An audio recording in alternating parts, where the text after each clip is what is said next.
నమస్కారం. నేను మీ అంబటి రాంబాబుని మాట్లాడుతున్నాను. మీ అందరికీ తెలుసు, సుమారుగా 11 రోజుల క్రితం అంటే 22వ తారీఖున నాకు కరోనా వైరస్ సోకినట్లుగా నిర్ధారణ కావడం, ఆ తర్వాత 10 రోజుల పాటు హాస్పిటల్లో ట్రీట్మెంట్ చేయించుకుని నెగిటివ్ రావడంతో నిన్న ఇంటికి తిరిగి రావడం జరిగింది. డాక్టర్ సలహా మేరకు మరొక వారం రోజుల పాటు హోమ్ క్వారంటైన్లో ఉండి తర్వాత బయటికి రావాలని అనుకుంటున్నాను. ఈ సందర్భాన్ని పురస్కరించుకొని ఒక వీడియో చేసి ప్రజలకు ఇస్తే కోవిడ్ వచ్చినటువంటి పేషెంట్గా నాకున్న అనుభవాలు, దాన్ని ఏ విధంగా ధైర్యంగా ఎదుర్కోవాలి అని అనుభవించినటువంటి వ్యక్తిగా 4 మాటలు చెబితే కోవిడ్ వస్తుందని భయపడేవారికి, వచ్చి ఆల్రెడీ చికిత్స పొందుతున్న వారికి కొంత మనోధైర్యాన్ని ఇస్తుందనేటువంటి ఉద్దేశంతో ఒక వీడియో చేసి పంపాలని నేను అనుకుని ఈ హౌస్ క్వారంటైన్లో ఉండి ఈ వీడియో చేస్తున్నాను. నేను కోవిడ్ రాదు అని మాత్రం నేను ఎప్పుడు అనుకోలేదు. ఏ క్షణంలో అయినా కోవిడ్ వచ్చే అవకాశం ఉంది అనేటువంటి ఉద్దేశంతోనే నేను కాలం గడుపుతున్నాను. ఎందుకంటే సమాజంలో మనం తిరుగుతున్నటువంటి వ్యక్తులుగా, ఒక సంఘజీవిగా మనం ఉన్నప్పుడు తప్పనిసరిగా ఏదో ఒక సందర్భంలో కోవిడ్ మనకు వచ్చే ప్రమాదం ఉన్నదనేది నాకు అనిపించినటువంటి అవగాహన ఈ 4 నెలల్లో జరిగినటువంటి సందర్భాలు చూసినప్పుడు. ఎవరో ఐసోలేటెడ్గా ఉండేవారికి, ఫామ్ హౌస్లో ఉండేవారికి, లేదా ఇల్లు వదిలి అసలు బయటికి రాని వారికి తప్ప చాలా మందికి వచ్చేటటువంటి అవకాశం ఉన్నది. ఆ క్రమంలో నాకు కూడా ఎప్పుడైనా ఈ కోవిడ్ వచ్చేటటువంటి ప్రమాదం ఉన్నది, వస్తే ఏం చేయాలి అనేది కూడా నేను మనసులో ఒక ప్లాన్ని ఫిక్స్ చేసుకుని ఉన్నాననే విషయాన్ని ఈ సందర్భంగా చెప్పదలుచుకున్నాను. కోవిడ్ని తప్పుకొని బయటికి వెళ్ళాలి అంటే అంత తేలిగ్గా అయ్యేది కాదేమోననేది నాకు మొట్టమొదటి నుంచి ఉన్నటువంటి అభిప్రాయం. దేవన్ కాదు కానీ ఆ తర్వాత జరిగినటువంటి పరిణామాలు చూస్తున్నప్పుడు అలా అనిపిస్తూ వచ్చింది. సో కోవిడ్ వస్తే ఏం చేయాలి, ఎలా ట్రీట్మెంట్ చేయించుకోవాలి, ధైర్యంగా ఉండాలా లేదా అనే దాని మీద చాలా అవగాహన పెంచుకునేటటువంటి కార్యక్రమం చేస్తూ ఉన్నాను. నేను అంతకుముందు 3 సార్లు నేను కరోనా టెస్ట్కి వెళ్ళాను. ఒకటి అసెంబ్లీ ప్రారంభంలో కరోనా టెస్ట్ చేశారు. తర్వాత రోసీ గారికి వచ్చినప్పుడు మేమంతా ఒకే మీటింగ్ హాల్లో ఉన్నామని అప్పుడు కలెక్టర్ గారు మేమందరం కూడా మళ్ళా చేయించుకున్నాం. అప్పుడు కూడా మాకు నెగిటివే వచ్చింది 2 సార్లు కూడా. అయితే ఆ మధ్యకాలంలో రాత్రిపూట విపరీతంగా దగ్గు వస్తుంది. దగ్గు తప్ప ఇంకేమీ లేవు. సరే, దగ్గు అనేది అప్పుడప్పుడు సైనస్ వల్ల లేకపోతే ఏసీ వల్ల వస్తుందిలే అని సరిపెట్టుకున్నాను కొన్ని రోజులు. తర్వాత విపరీతంగా వస్తుంటే బెటర్ టు ఎగ్జామిన్ అనేటువంటి ఉద్దేశంతో నేను సత్యనపల్లిలో 2 టెస్టులకు ఇచ్చాను. ఒకటి ట్రూనాట్ టెస్ట్, ఒకటి RT-PCR టెస్ట్. ట్రూనాట్ టెస్ట్లోనేమో నెగిటివ్ వచ్చింది. ఇమీడియట్ డేని నెగిటివ్ వచ్చింది కదా అని హ్యాపీగా ఉన్నాను. మళ్ళీ ఇమీడియట్గా అది ఈ RT-PCRలో పాజిటివ్ వచ్చిందని నాకు 22వ తారీఖున తెలియపరిచారు. ఆ రోజు కొద్దిగా గొంతు నొప్పిగా కూడా అనిపించింది, బట్ నేనేమి లెక్క చేయలేదు. సో ఈ పరిణామాలు చూసినప్పుడు చూడంగానే ఇది వచ్చింది అనుకోగానే సహజంగానే కొంత ఆతృత, ఏం జరుగుతుందనేటువంటి ఒక ఉత్కంఠత, కొద్దిగా భయం వేయటం అనేది చాలా సహజమైనటువంటి పరిస్థితి. నాకు కూడా అలాగే సహజంగా కొంత భయం వేసినప్పటికీ కూడా ఇంతకు ముందే ఒక ప్లాన్ ఆఫ్ యాక్షన్లో నేను ఉన్నాను. ఎందుకంటే కోవిడ్ వస్తుంది ఏదో సందర్భంలో, దీన్ని ఏ విధంగా ఎదుర్కోవాలి అని. వెంటనే నేను విజయవాడ ఆయుష్ ఆసుపత్రికి ఫోన్ చేశాను. వాళ్ళు వెంటనే రమ్మన్నారు. ఒక 2 అవర్స్ ఆగి రండి, రూము చూసి మీకు అరేంజ్ చేస్తాం. ఎందుకంటే చాలా మంది అనొచ్చు, ఎందుకు ఆయుష్కే మీరు ఫోన్ చేశారని. ఆయుష్లోనే అంతకుముందు నా సత్తెనపల్లికి సంబంధించిన శివయ్య అనేటువంటి ఒక వ్యక్తికి సీరియస్గా ఉంటే నేను మాట్లాడి ఆయుష్లో జాయిన్ చేశాను. ఆయన ఇంకా కూడా బయటకు రాలేదు, ఇంకా అక్కడే ఉన్నాడు. చాలా సీరియస్గా ఉంది. తర్వాత కోలుకుంటూ ఉన్నటువంటి సందర్భం కూడా. సో ఆ నెంబరు ఉంది, పైగా వాళ్ళు పరిచయస్తులు అనే ఉద్దేశంతో ఇమీడియట్గా వారు ఫోన్ చేస్తే వాళ్ళు రమ్మన్నారు. ఇంకొక అంశం ఏంటంటే, నాకు ఈ కోవిడ్ పాజిటివ్ వచ్చే రోజుకు ముందు ఒక వారం రోజుల నుంచి ఒక మానసికంగా ఒక గందరగోళమైన పరిస్థితి నాకు. అదేమిటంటే, నాకు అత్యంత సన్నిహితులుగా ఉండేటటువంటి వైఎస్ఆర్సీపీ నాయకులు, గ్రామస్థాయి నాయకులు ఇద్దరు చనిపోయారు. ఒకరు కట్టమూరుకు చెందినటువంటి మల్లి, అతనికి కోవిడ్ అని నిర్ధారణ చేయలేదు, కానీ ఆయాసం బాగా ఉంది అని గుంటూరు తీసుకొస్తుంటే మధ్యలో గుండె ఆగి మరణించారు. సో తర్వాత నేను వాళ్ళ అబ్బాయిని కనుక్కుంటే 10 రోజుల నుంచి జ్వరం వస్తుంది, ఆయాసం వస్తుంది, నాన్నేమో ఆర్ఎంపీ డాక్టర్ దగ్గర ట్రీట్మెంట్ తీసుకుంటున్నాడు అనేటువంటి మాట మాట్లాడారు. ఓకే, నేను బహుశా అది కోవిడ్ అయి ఉంటుంది, రికగ్నైజ్ చేయకపోయినా అనేటువంటి ఒక నిర్ధారణకు రావడం జరిగింది. అదేవిధంగా కొండమూరులో మీరావళి అని నాకు సన్నిహితుడు, వైఎస్ఆర్సీపీ నాయకుడు, బీసీ నాయకుడు. అతను 10 రోజుల నుంచి జ్వరం వస్తుంటే ఎవరికి చెప్పుకోకుండా ఆర్ఎంపీ డాక్టర్ చేత వైద్యం చేయించుకుంటూ ఉన్నాడు. సీరియస్ అయిన తర్వాత తీసుకొచ్చి ఇక్కడ హాస్పిటల్లో చేరించిన తర్వాత నాకు చెప్పారు. నేను ఇమీడియట్గా హాస్పిటల్లో మాట్లాడి, అప్పుడు రెమిడీసివర్ అనేటువంటి మెడిసిన్ దొరకటం లేదు. దాన్ని ఇమీడియట్గా హెట్రోలో నాకు తెలిసినటువంటి మిత్రులు ఉంటే వారితో మాట్లాడి, ఇక్కడ విజయవాడలో C&F ఏజెంట్ సోమరాజు గారు ఉంటే పాప ఆయనతో మాట్లాడితే ఆయన ఇమీడియట్గా రెమిడీసివర్ పంపిస్తే రెమిడీసివర్ చేశారు, కానీ ఫలితం దక్కలేదు, మరణించారు. ఈ 2 మరణాలు ప్లస్ సత్తెనపల్లిలో ఆటో ఎక్కుతూ ఒక అతను చనిపోవటం, ఆయనకి సంబంధించి ఎవరు కూడా రాకపోవటం, చివరికి మున్సిపాలిటీ వారే ఆ శవాన్ని దహనం చేయటం, బాడీని దహనం చేయటం, ఇలాంటి సంఘటనలు కొంత భయోత్పాతాన్ని సమాజంలో సృష్టించే రీతిలో ఉన్నాయి. నాకు జస్ట్ 22వ తారీఖు వచ్చే సమయానికి అయితే నేనేమి బెదర్లేదు. జరిగినటువంటి పరిణామాలు, ఈ అవగాహన దాని మీద నేను కొంత స్టడీలో ఉన్నాను. చాలా మంది పేషెంట్స్ ని నేను గుంటూరు హాస్పిటల్లో చేర్చాను, గవర్నమెంట్ హాస్పిటల్లో చేర్చాను, అలాగే మరి ఎన్ఆర్ఐలో చేర్చాను, అలాగే మళ్ళా దీన్ని ఏమంటారు కాటూరులో చేర్చాను. ఇలా చేర్చి వాళ్ళకి ట్రీట్మెంట్స్ ఏం చేస్తున్నారు ఏంటనేది నేను ఫాలో అవుతూనే వస్తూ ఉన్నాను. అందువల్ల నాకు పెద్దగా లక్షణాలు లేవు కాబట్టి పెద్దగా భయపడలేదు. కానీ బీపీ, షుగర్ నాకు ఉన్నాయి. బీపీ, షుగర్ ఉన్నప్పుడు మనం ఇమీడియట్ గా డాక్టర్స్ కేర్లోకి వెళ్లవలసిన అవసరం ఉంటుందనేటువంటి భావన నాకుంది. అందువల్ల ఇమీడియట్ గా నేను డాక్టర్స్ కేర్లోకి వెళ్లాలనే ఉద్దేశంతో ఆయుష్ ఫోన్ చేయటం, వాళ్ళు రమ్మంటూ ఇమీడియట్ గా అంబులెన్స్ లో బయలుదేరి కారులో వెళ్దాం అన్నారు. కారులో వద్దు, ఒకసారి once infected we go ambulance is better అని చెప్పేసి అంబులెన్స్ ని పిలిపించుకుని అంబులెన్స్ లోనే నేను వెళ్ళాను. వెళ్తున్న మార్గ మధ్యంలో మిత్రులు చాలా మంది ఫోన్ చేశారు. అప్పటికే టీవీలో స్క్రోలింగ్స్ వచ్చి ఒక మిత్రుడు, ఈ సందర్భంగా మీకు చెప్పాలి, ఒక మిత్రుడు ఫోన్ చేసి కోవిడ్ వచ్చిందని తెలిసింది, డోంట్ వర్రీ, ఏం భయపడు మాకంటే. భయపడు మాకమంటే ఎలాగా, ఇప్పుడు 60 సంవత్సరాలు దాటిపోయింది, షుగర్, బీపీ ఉన్నాయి అని అంటే డోంట్ వర్రీ. ఒక విషయం చెప్పనా, నాకు వచ్చింది, మా పిల్లలకు వచ్చింది, మా ఆవిడకి వచ్చింది, మా అమ్మకు వచ్చింది, మేమందరం చాలా సేఫ్ గా ఉన్నాము, పెద్ద వరి అవ్వాల్సిన అవసరం లేదు, ఇది అలా వచ్చి అలా పోతుంది, డోంట్ వరీ అని చెప్పారు. చెప్పినప్పుడు నాకు సహజంగానే కొంత ధైర్యం, అంటే ధైర్యం అని నేను చెప్తుంటే ధైర్యం అసలు లేకుండా పోయాను అనుకోమాకండి, తిరిగ్గా ఉన్నాను అనుకోమాకండి, ధైర్యంగానే ఉన్నా. అయినా ఎక్కడో ఒక రకమైనటువంటి భయం ఆవరించి ఉంటుంది, ప్రాణానికి సంబంధించినటువంటి అంశం కదా. సో ఇదంతా చూసిన తర్వాత ఓకే బాగానే ఉందిలే అని అనుకున్నాను. ఎందుకని ఈ వీడియో చేయడానికి కూడా ప్రధానమైన కారణం అదే.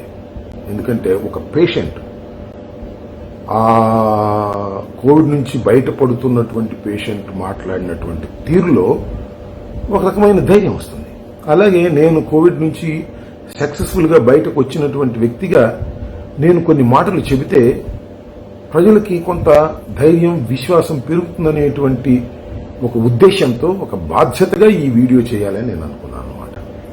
సో వెళ్ళాను, వెళ్ళిన తర్వాత చేర్చుకున్నారు, ఇమీడియట్ గా అన్ని రక్త పరీక్షలు చేశారు. ఆ రక్త పరీక్షలు ఏదో కొన్ని డైమర్ అనేది కొద్దిగా హైగా ఉంది, అసలు దాన్ని కంట్రోల్ చేయాలన్నారు.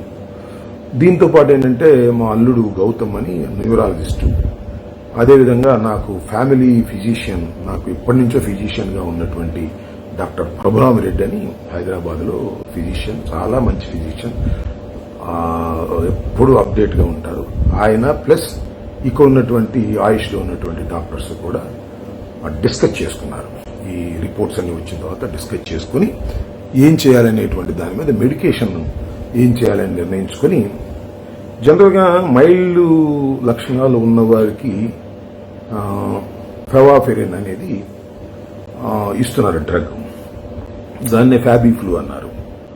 దాన్ని ఇవ్వాలని నిర్ణయించుకుని 23వ తారీఖున ఉదయం 9 టాబ్లెట్స్, సాయంత్రం 9 టాబ్లెట్స్ అలా ప్రారంభించారు. అలా 14 రోజులు, మొట్టమొదటి రోజు మాత్రమే 9, నెక్స్ట్ రోజు నుంచి 4, ఆ విధంగా ట్రీట్మెంట్ కొనసాగించమన్నారు.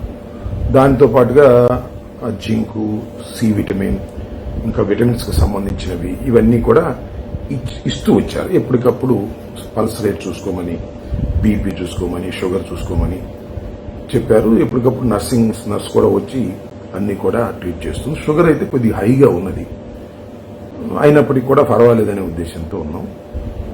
ఈయన కొంత రాత్రిపూట అయితే దగ్గు వస్తుంది. వచ్చే రోజుకి నాకు 22 తారీఖు కొద్ది గొంతు నొప్పిగా కూడా అనిపించింది. తర్వాత గొంతు నొప్పి తగ్గుతూ వచ్చింది. దగ్గు మాత్రం ఇప్పుడు కూడా నైట్ టైం వస్తుంది. సరే, ఇక అది 22వ తారీఖు నుంచి 23 ట్రీట్మెంట్ స్టార్ట్ చేసి 27వ తారీఖున మళ్ళా టెస్ట్ చేశారు. దాన్ని యాంటీజెన్ టెస్ట్ చేశారు, పాజిటివ్ వచ్చింది. సో పాజిటివ్ వచ్చింది కాబట్టి మిమ్మల్ని లక్షణాలు పెద్దగా లేకపోయినా మిమ్మల్ని పంపించవలసిన అవసరం లేదు, ఇంకా 2 రోజులు ఆగిన తర్వాత చూద్దాంలే అని అన్నారు. సరే, రోజు డాక్టర్స్ వస్తున్నారు, పరిశీలిస్తున్నారు, ఉన్న ఇబ్బందులు ఏదో చెప్తున్నాం, మంచి ఫుడ్ పెడుతున్నారు. సో స్లోగా తగ్గుతూ వచ్చింది. 29వ తారీఖున మళ్ళా టెస్ట్ చేశారు, యాంటీజెన్ టెస్ట్. దానిలో మళ్ళా నెగిటివ్ వచ్చింది. నెగిటివ్ వచ్చిన తర్వాత ఇక ఆ రోజు బహుశా పంపించాలని నిర్ణయించుకున్నారు. మీ ఇష్టం అండి, మీరు వెళ్తానంటే వెళ్ళండి, ఉంటానంటే ఉండండి అని చెప్తే నేను వెళ్తాను అనేటువంటి పద్ధతుల్లోనే నేను తెలియపరిచాను. తెలియపరిచిన తర్వాత నిన్న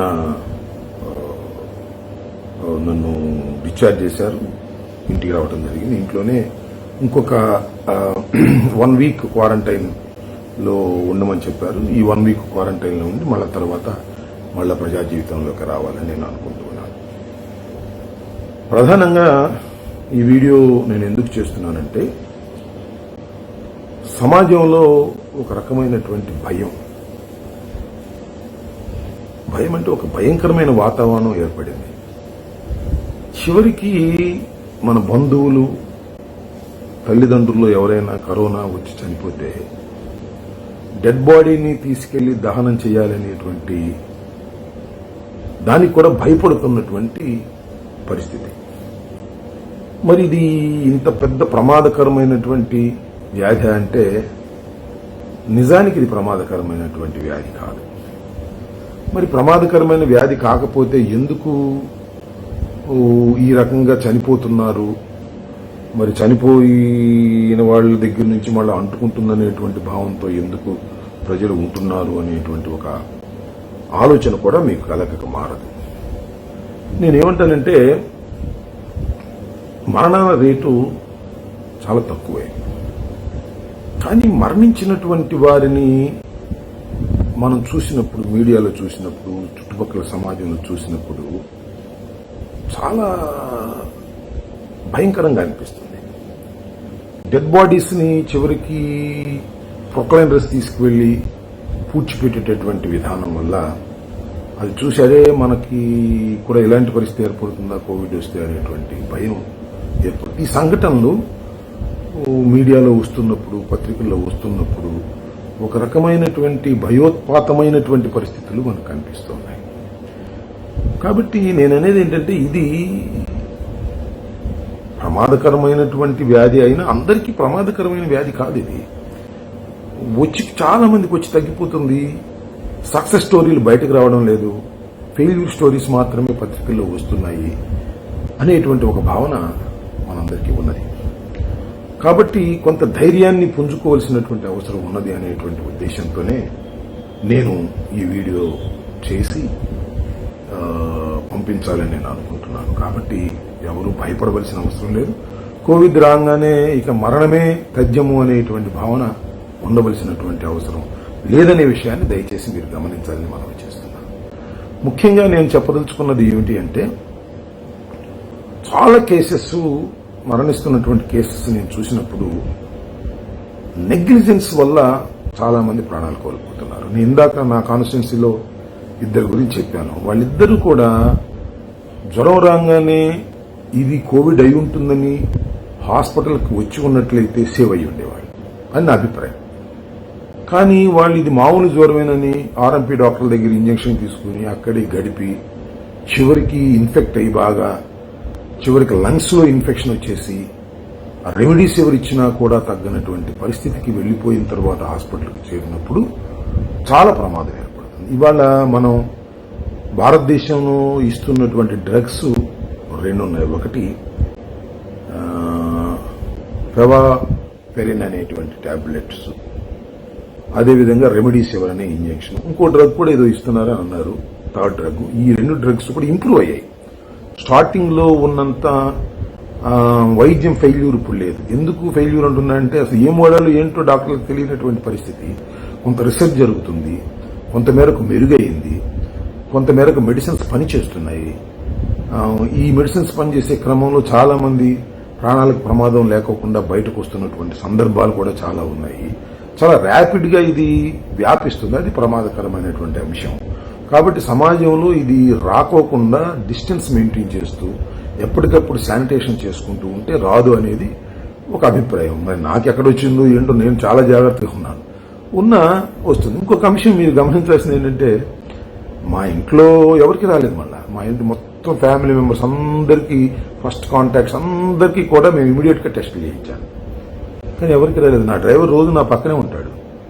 నా డ్రైవర్కి రాలేదు, నాకు వచ్చింది. మరి తర్వాత ఏమన్నా బయటపడుతుందేమో నాకు తెలియదు. సో ఇది ఎలా వస్తుంది అనే దాని మీద నాకు చాలా సందేహాలు ఉన్నాయి. ఎందుకంటే నా ఇంట్లో ఉన్న మా వైఫ్కి కానీ, మా పిల్లలకు కానీ, మా పని వాళ్ళకి కానీ, మా డ్రైవర్కి కానీ, వీళ్ళెవ్వరికి అందరికీ నెగిటివ్ వచ్చింది నేను జాయిన్ అయిన తర్వాత. సో కొంత ఆశ్చర్యాన్ని కలిగిస్తా ఉన్నది. బహుశా మరి దగ్గరగా ఉంటే ఆ తుప్పర్లు పడినప్పుడు వస్తుందేమో మరి మనకు తెలియదు. కానీ సో ఈ విధంగా ఉన్నది. సో టెస్టులు చేయించుకోవటం అనేది చాలా అవసరం. ఎప్పటికప్పుడు టెస్టులు చేయించుకోవడం, దీన్ని అధైర్యపడవలసినటువంటి అవసరం లేదని చెప్పేందుకు మాత్రమే నేను ఈ వీడియోని చేస్తున్నాను. మీరు ధైర్యంగా ఉండండి. తప్పనిసరిగా కోవిడ్ వచ్చినా కూడా, కోవిడ్ వస్తే ఇక మరణమే శరణ్యము అనేటువంటి భావన ఉండవలసిన అవసరం లేదు. ఎవరికంటే కోమార్బిడ్స్ ఉన్న వాళ్ళకి, అది బీపీ షుగర్ ఉన్న వాళ్ళకి కూడా కాదు. నాకు బీపీ ఉంది, షుగర్ ఉంది. నాకు షుగర్ అయితే మీరు నమ్మరు, 9.3 ఉంది HP1AC ఆ రోజుకి. అంత షుగర్ ఉన్నా సరే నేను రీగైన్ అయ్యి మళ్ళా సేఫ్ గా బయటకు వచ్చాను. సో దానికన్నా కిడ్నీ మార్పులు చేసిన వారికి, లేదా హార్ట్ అటాక్స్ వచ్చి ఆపరేషన్ చేసిన వారికి, వీరికి ఎక్కువ ప్రమాదం అనేటువంటి భావన ఉన్నది. 60 ఏళ్ళు దాటితే ప్రమాదం అన్నారు. 60 ఏళ్ళు దాటింది కాబట్టి నేను కూడా హాస్పిటల్ చేయాలి. నిజంగా 60 ఏళ్ళు దాటకపోతే నేను హాస్పిటల్ చేరేవాడిని కాదు, షుగర్ బీపీ లేకపోతే. సో దీన్ని మీరు కాస్త జాగ్రత్తతో వ్యవహరించాల్సినటువంటి సమయం ఇది. అందరూ కూడా ధైర్యంగా ఉండాలని కూడా నేను ఈ సందర్భంగా చెప్పదలుచుకున్నాను. పైగా మనం ఈ సందర్భంగా ఒక విషయాన్ని కూడా మీకు నేను చాలా స్పష్టంగా చెప్పదలుచుకున్నాను. అదేమిటంటే, టోటల్ గా ఇవాళ భారతదేశంలోనే కాదు ప్రపంచవ్యాప్తంగా ఈ కోవిడ్ ఏ విధంగా ఉన్నది అనేది ఒకసారి మీకు నేను చాలా స్పష్టంగా చెప్పాను. వరల్డ్లో ఇవాళ కోవిడ్ వల్ల మరణిస్తున్న వారి శాతం 3.88, అంటే 4% కన్నా తక్కువ. అంటే 100కి 4 ప్రపంచవ్యాప్తంగా చనిపోతున్నారు. ఒక విషయాన్ని మనం చూసినట్లయితే ఇవాళ లెక్కల వరకు 1,72,95,674 మంది వరల్డ్ వైడ్ గా ఇన్ఫెక్ట్ అయ్యారు. దీనిలో చనిపోయిన వారి సంఖ్య ఎంత అంటే 6,72,774 మంది చనిపోయారు. దీని పర్సంటేజ్ ఎంత అంటే 3.88. అంటే ప్రపంచవ్యాప్తంగా 3.88% ఇది సోకిన వారు మరణిస్తున్నారు. సోకిన వారిని మనం ఎలా ఐడెంటిఫై చేస్తాము అంటే ఇప్పుడు ఈ నెంబర్ కన్నా సోకిన వాళ్ళు చాలా ఎక్కువ మంది ఉంటారనే విషయాన్ని మీరు దయచేసి గమనించాలి. ఎందుకంటే అసలు వచ్చి ఈ వ్యాధి వచ్చి ఈ వైరస్ సోకి వెళ్లిపోయిందనే విషయం వ్యాధి సోకిన వారికి కూడా చాలా మందికి తెలియదు, 80% తెలియదట. అంటే చాలా మైల్డ్ గా వచ్చిపోతుంది. ఫర్ ఎగ్జాంపుల్ అన్ని ఆరోగ్యంగా ఉండి రెసిస్టెన్స్ పవర్ ఉండి ఏ రకమైనటువంటి దురలవాట్లు లేని వారు ఉన్నారే వాళ్ళకి వచ్చి పోయిన విషయం కూడా అంటే కనీసం గొంతు నొప్పి దగ్గు కూడా రాకోకుండానే ఇది వచ్చి వెళ్లిపోతుంది అనేటువంటి ఫైండింగ్స్ చాలా ఉన్నాయి. కాబట్టి మరణించిన వారి సంఖ్య చూస్తే 4% అంటే అది 4% కూడా కదా, వచ్చిన వాళ్ళ లెక్క చాలా ఉంటుంది. అందువల్ల నెగ్లిజిబుల్ పర్సెంటేజ్ లో మాత్రమే చనిపోతారు. కాకపోతే మన ఊళ్ళో 4 చనిపోతారు, మన ఊళ్ళో 4 చనిపోయారు. కానీ వచ్చింది ఎంతమందికి వచ్చి ఉంటుంది?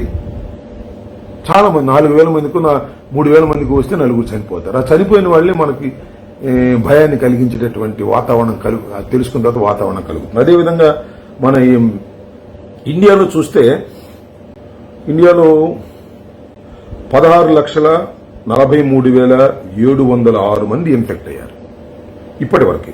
దానిలో 35,817 మంది మరణించారు. అంటే పర్సంటేజ్ ఎంత అంటే 2.2. ఇండియాలో 2 పైచిలకు చనిపోతున్నారు సోకిన వారికి. అంటే వరల్డ్ రేట్ కన్నా ఇండియాలో ఉన్నటువంటి మోర్టాలిటీ రేట్ చాలా తక్కువ.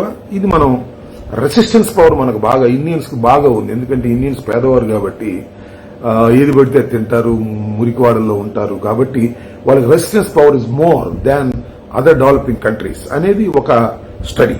అదేవిధంగా మన ఏపీకి వచ్చినప్పుడు ఇన్ఫెక్ట్ అయిన వారు 1,27,662 మంది ఇన్ఫెక్ట్ అయ్యారు ఇవాళకి. దానిలో 1,281 మంది చనిపోయారు. మన రేట్ ఎంత అంటే పర్సంటేజ్ రేటు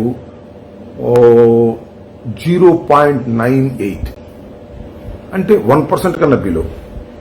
రాష్ట్రంలో 1% కన్నా బిలో మాత్రమే చనిపోతున్నారు.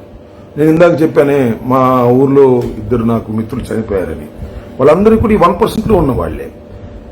కాకపోతే మన బంధువులు మనకు తెలిసిన వారు మన ముందే చనిపోతున్నప్పుడు మనకు మనోధైర్యం కొద్దిగా లోపిస్తుంది, తగ్గుతుంది. దీన్ని మనం కాస్త ధైర్యంగా ఎదుర్కోవాలి. మరణాల రేటు చాలా తక్కువే అయినా మన సన్నిహితులు మరణించినప్పుడు దేశమంతా ఇలాగే ఉందనేటువంటి ఒక భయం వాతావరణం ఉంటుంది. దీని నుంచి బయటకు రావాల్సినటువంటి అవసరం ఉంటుంది. ధైర్యంగా మీరు ఎదుర్కోవాలని నేను మనస్ఫూర్తిగా కోరుకుంటున్నాను. వచ్చినా కూడా భయపడాల్సిన అవసరం లేదు, రాకోకుండా జాగ్రత్తలు తీసుకోవాలి. మన ఆంధ్రప్రదేశ్లో కూడా చాలా మెరుగ్గా మనం ప్రభుత్వం చేస్తుంది. చాలా మంది చాలా విమర్శలు చేస్తుంటారు, దాన్ని మీరు పట్టించుకోకండి. జగన్మోహన్ రెడ్డి గారి నాయకత్వంలో ఈ రాష్ట్ర ప్రభుత్వం కోవిడ్ మీద శక్తి కొలది ప్రయత్నం చేస్తుంది. దీన్ని తగ్గించాలని, ప్రతి వారిని కరోనా సోకిన ప్రతి వారిని రక్షించాలనేది తాపత్రయంతో జగన్మోహన్ రెడ్డి గారు పనిచేస్తున్నారు. అందువల్లే మన రాష్ట్రంలో కేవలం 1% మాత్రమే డెత్ రేట్ ఉంది. ఇది నిజంగా రాష్ట్ర ప్రభుత్వ కృషి అని చెప్పక తప్పదు. ప్రతిపక్షాలు కానీ లేకపోతే మరొకరు కానీ ఏదో గందరగోళం చేసి అక్కడ అలాగా ఇక్కడ ఇలాగని విమర్శిస్తున్నా అవి కేవలం విమర్శలకు మాత్రమే పరిమితం తప్ప వాస్తవాలు కావని సందర్భంగా చెప్తూ, మరి ముఖ్యంగా మీ అందరికీ నేను మనవి చేసేదంటే, నేను ఇప్పుడైతే ఈ వైరస్ కు గురయ్యానో ఈ వార్త తెలిసిన తర్వాత నాకు చాలా మంది ఫోన్లు చేశారు. చాలా మంది నేను కోలుకోవాలని కోరుకున్నారు. నేను కోలుకోవాలి అని కోరుకున్నటువంటి ప్రతి వ్యక్తికి కూడా పేరు పేరున నా హృదయపూర్వకమైనటువంటి ధన్యవాదాలు నేను తెలియచేసుకుంటున్నాను. నిజంగా భగవంతుడు దయవలనో లేక డాక్టర్ల కృషి వలనో లేక మీ అందరి ఆశీస్సుల వలనో లేక నాలో ఇమ్యూనిటీ పవర్ మెరుగ్గా ఉండటం వలనో లేదా ముందుగానే వ్యాధిని గుర్తించడం వలనో అదృష్టవశాత్తు నేను మరి కోవిడ్ నుంచి సక్సెస్ఫుల్ గా బయటకు వచ్చాను. వ్యాధిని ముందుగా వ్యాధి సోకపోకుండా చూసుకోవటం ఒక మార్గం అయితే, వ్యాధిని ముందుగా గమనించడం కూడా రెండో మార్గం. కాబట్టి మీరందరూ జాగరూకతతో ఉంటారని, ధైర్యంగా ఈ ఉపద్రవాన్ని ఎదుర్కోవడానికి ప్రభుత్వానికి సహకరిస్తారని మనస్ఫూర్తిగా కోరుకుంటూ మీ అందరికీ నా హృదయపూర్వకమైనటువంటి ధన్యవాదాలు తెలియజేసుకుంటూ మీ దగ్గర సెలవు తీసుకుంటున్నాను.